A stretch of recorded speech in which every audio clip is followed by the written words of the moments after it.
Yang dikatakan puasa itu apa coba? Ndak, ini latihan jadi ahli fikih. Yang dikatakan puasa itu apa coba? Menahan. Umumnya orang kan menahan lapar dan minum dari fajar shadiq menjadi sampai terbenamnya matahari. Nah sekarang pertanyaannya kalimat menahan apa? Lapar dan haus itu maknanya itu kan sebetulnya masih salah. Redaksi itu salah. Karena juga nggak boleh hubungan intim, nggak boleh memasukkan apa saja ke lubang dan sebagainya dan sebagainya. Terus lalu batasannya sampai matahari terbenam. Ada beberapa daerah yang terbenamnya matahari itu tidak wajar. Sampai misalnya siangnya itu 22 jam. Atau kebalikannya, nggak ada matahari terbit, nggak ada matahari tenggelam, kayak di kutub. Sehingga saya berkali-kali bilang, ulama Indonesia itu kenapa alim? Itu ya di antara faktornya itu ada unsur kebetulan. Sehingga ada katakan hoax. Coba kalau kamu jadi ulama di kutub, terus cerita, baca takrib di sana. Awal waktu sholat subuh itu dimulai dari tulul fajri shadiq sampai terbitnya matahari. Orang kutub mesti tertawa-tawa, mataharinya mana bah? Gitu.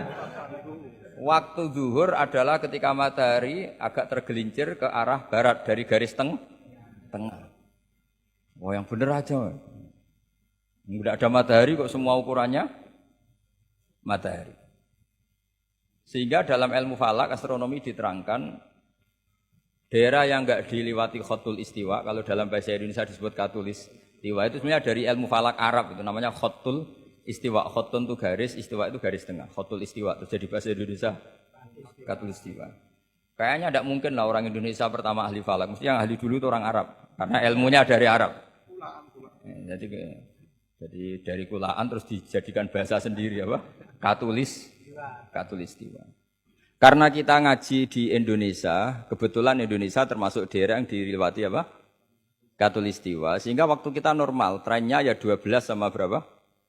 12. Nanti ada masalah itu misalnya kamu tadi di kutub. Lalu puasanya gimana? Apa dikonversi, tetap polanya 16 jam, terus konversi per antar sholat itu kira-kira berapa apa? Jam. Taruh saja misalnya kamu sudah zuhur jam 12, ya trennya asarnya ya jam 3. Kan nggak mungkin habis zuhur jam 12, asarnya jam 1. Karena polanya tafawutnya antara zuhur dan apa? Asar itu 3 jam. Setelah zuhur sama asar sama maghrib polanya juga 3 jam. Maka yang seperti ini mau tidak mau harus ada pengecualian.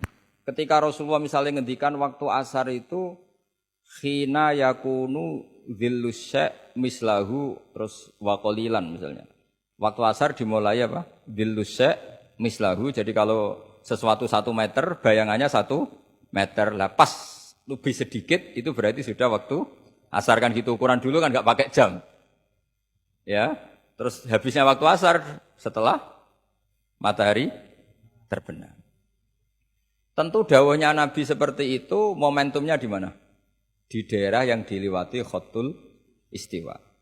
Karena yang tidak dilewati khotul istiwa tidak mengalami ada matahari terbit, terbenam, dan zawalus syamsi.